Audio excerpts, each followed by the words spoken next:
and the restoration of Christian family values was presented as an anti-Nazi move. It took enormous struggle, and it was actually re-emigre Jews, including Adorno, who were central to that, who helped to liberalize post-war culture and say, no, a socially just post-fascist solution is to have sexual freedom, to protect people from violence, but also to encourage the right to desired sexuality and to defend that as a precious thing. Adorno was very clear about that, very courageous about that. Fritz Bauer, who was the main prosecutor in the Auschwitz perpetrator trials, also re-emigre Jew, also a gay rights activist, was hugely important in redirecting conversations, and the New Left student movement did a lot. So I think that I was very inspired by that alternative moral vision, and incredulous that it was not sayable in the United States, and incredulous by the constant intimidation that women who were older than me, who had been 68ers, right, that generation, the Make Love Not War crowd, 15 years older than me, who now had teenage daughters of their own, were like, oh, I don't want them to have premarital sex. And I just thought, didn't you? Why can't you see that some people really benefit from experimentation, and don't you want them to have some sense of self-ownership in their bodies? And what was it about our culture that people thought we were free because we were so surrounded by stimulus? And when in fact, of course, it's getting ever harder to get an abortion. It's getting ever harder to feel okay about not fitting into the mommy, daddy, baby mold. There was this new reshaming going on, and there seemed to be no alternative language of morality. So that was very motivating to me. The other thing was that I remembered full well. I grew up in the South in the 70s and 80s, and then I worked in the Midwest all through the 90s, and I taught history of sexuality, really 18th century to the present, very serious stuff, to my students. And they had been cheerful, proactive, open people, and they'd gotten totally intimidated. The students, by the end, within the 13, 14 years that I taught in the Midwest, I saw the shift. I saw the casualties of abstinence-only culture. I saw the intimidation of the girls. I saw the confusion of the boys, and it broke my heart. So that was a big motivation, too. Okay.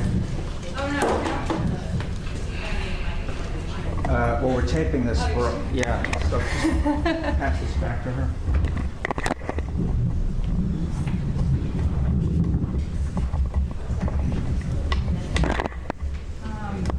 I was just wondering, you mentioned a trend maybe about the increasingly bizarre stories that might have inspired what you wrote, and you touched on a little bit of it too.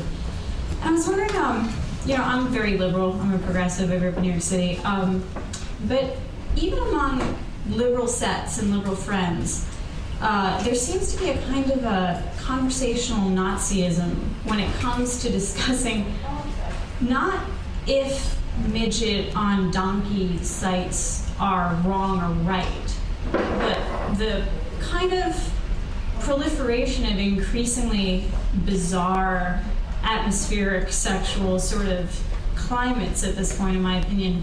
Like, not is it right or is it wrong, but it seems like even the discussion nowadays of what does it mean seems to be shut down a lot of the time, which I think in some ways is anti-intellectual. And maybe, if do either one of you, have you guys observed that, or maybe am I just kind of in a bubble?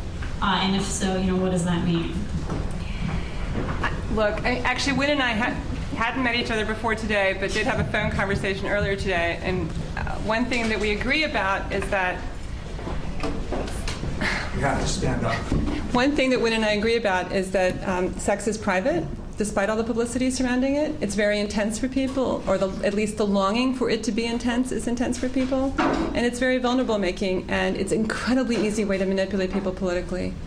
So I think that we've been subjected to this unbelievable reshaming, where every bizarre desire, every banal, boring, bizarre desire is now scrutinized as somehow a sign of lack of health or normalcy. And everyone's made to feel weird all the time. And so, of course, the super weird stuff, people have no apparatus for talking about anymore. I think there's tremendous anxiety about whether you're going to continue to be desired by your lover or not, and what you're going to do about that, and whether it's okay to fantasize about other people. I mean, back in the 90s, everything was about reducing shame. And now everything is about reshaming and repolicing and re-examining and questioning. And you notice that the dating scene is no longer about great sex. It's about, can you find a provider? The whole thing is shutting down. And it's happening in a lot of different weird little subtle ways.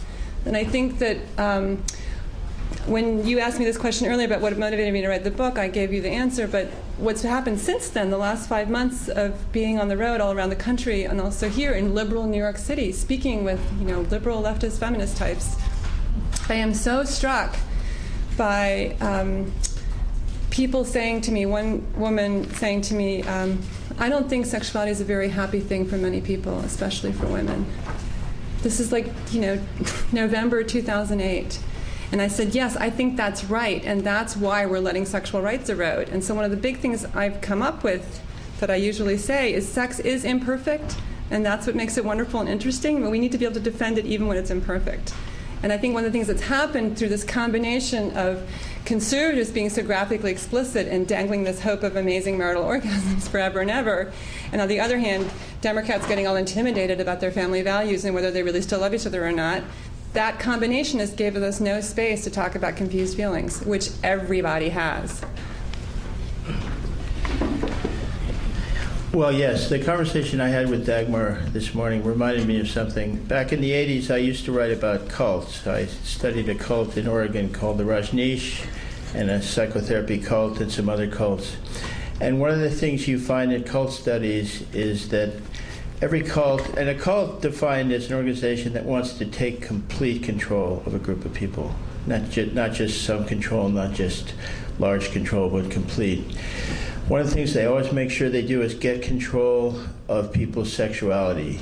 You'll find this in every cult that ever existed. Some of them ban sexuality, some of them encourage promiscuity, but in one way or another they try and control it. You'll find this if you ever read or reread Helter Skelter about Charles Manson, who ran a cult in California, that he was very concerned with managing, supervising, manipulating his followers' sexuality.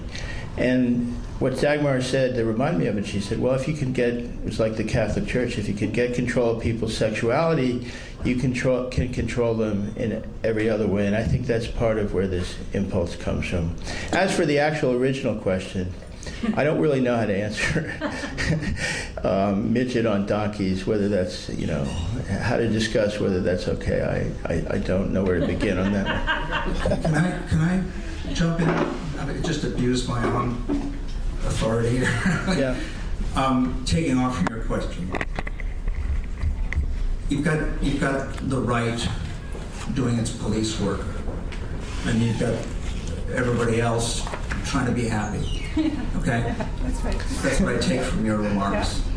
But there's a third element here, which is the hypersexualized commercial culture we all live in. Right. In a sense, the constant reference to midget on donkey sex, that kind of a punchline, has become increasingly commonplace over the last 20 years as the mass audience becomes more and more blasé and harder to titillate. I mean, it's really of a piece with the rising incidence of puking and farts and boogers in movies. This has become more and more of a sort of comic reflex, In other words, some of this constant kind of puritanical overemphasis on kinky sex is a result of the fact that everybody's kind of numb at this point from hyperstimulation. Also, when you were talking about the way in which the right tries to exploit people's sexual desires to sell them on unhealthy practices or unhealthy attitudes, to recruit them and so on.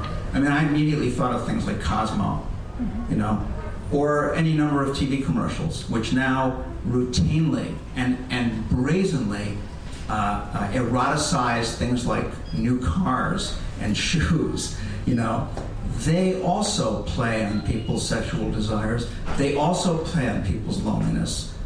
But they do it in a way that doesn't seem theocratic and perverse and old-fashioned and puritanical. They do it in a way that's very up-to-date. Would you agree with that? And will you speak into the microphone? I mean, obviously, eroticizing cars has been going on for decades, right? That's not brand new. It actually has become far more pronounced. I mean, not to be pedantic, Right. but if you look at